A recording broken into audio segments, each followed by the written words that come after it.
my friend, India's friend, the President of the United States of America, Mr. Donald Trump.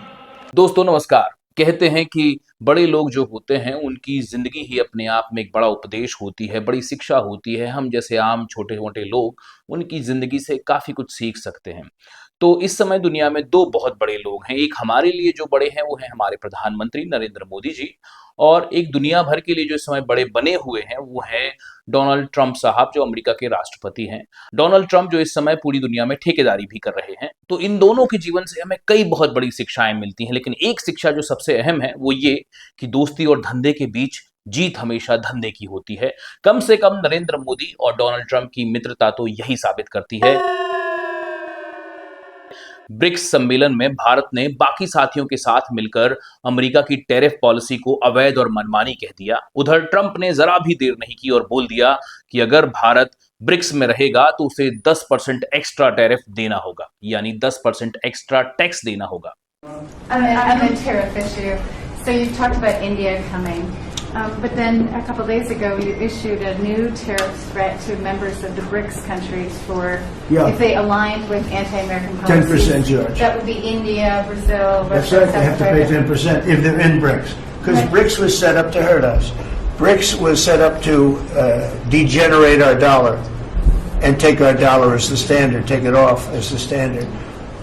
And that's okay if they want to play that game, but I can play that game too. So anybody that's in BRICS is getting a 10% charge. Is that immediate, sir, or is Yeah, that pretty if soon. they engage in some behavior? Well, if they're a member of BRICS, they're going to have to pay 10% tariff just for that one thing. And they won't be a member long. I thought BRICS was, I said this about a year ago, and it largely broke up. But, there are a couple that hang around, but I thought it largely broke up. BRICS is not, in my opinion, not a serious threat. But what they're trying to do is destroy the dollar so that another country can take over and be the standard. And we're not going to lose the standard at any time.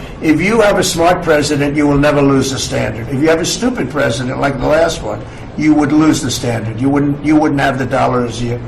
And if we lost the world standard dollar, that would be like losing a war, a major world war. We would not be the same country any longer. We're not going to let that happen. The dollar, you ever hear the expression, dollar is king? The dollar is king. We're going to keep it that way, okay?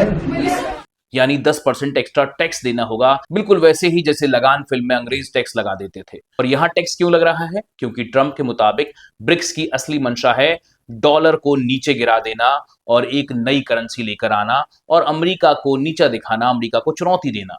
और भारत वो एक ओर जहां BRICS में बैठा था तो वहीं दूसरी ओर अमेरिका से ट्रेड डील भी कर रहा था।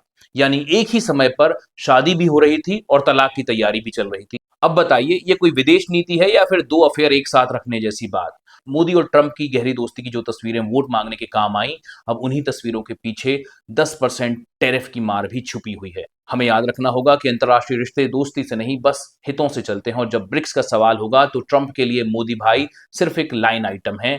तो अगली बार जब भी कोई बोले कि मोदी साहब की विदेश नीति बहुत कारगर रही है, तो हमें जरूर पूछना होगा कि वो 10% टैरिफ कहां से आया। ये एक देश हित का सवाल है, इसे जरूर पूछिएगा। धन्यवाद। वीडियो अच्छा लगा हो तो लाइक और शेयर जरूर कीजिएगा और मेरे चैनल को सब्सक्राइब भी कर लीजिएगा। शुक्रिया।